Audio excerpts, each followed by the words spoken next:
lên bà ngoại khám cho bao nhiêu mất đâu ở cứ chăm câu xa ngày đấy trong sao luôn đấy ở đây hai vị hơi lộn không nhớ đó được đâu cái gì là xa đó chẳng chụp ra đấy đấy là sao với nó không có ở đấy mà cậu gì đâu cho bị lỗ rồi cậu đấy lông chặt đấy không cái này tôi ra đây rồi hay là thúng gặp phương mo đấy à mày chẳng vậy đó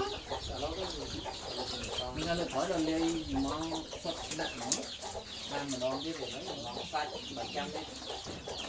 nó mà vô chạy mà đo chứ bên nó lo cảm thấy ấy là cô đi ô trong phủ luôn đó nhưng người làm chuyện nhặt là đúng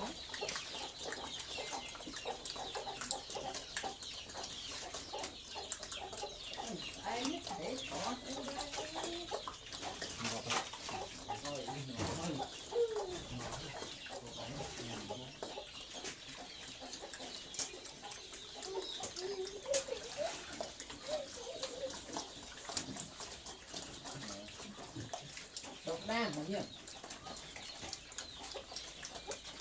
chưa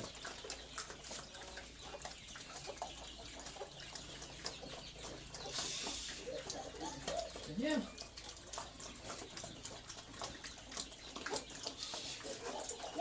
về pin đó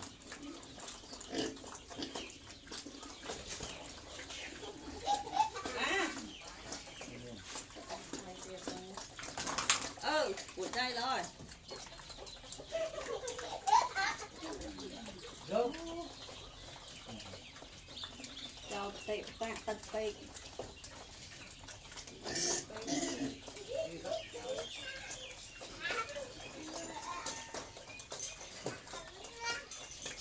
cái này nhang mai vậy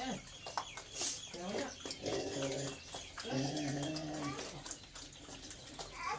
cái bên tao nhang mai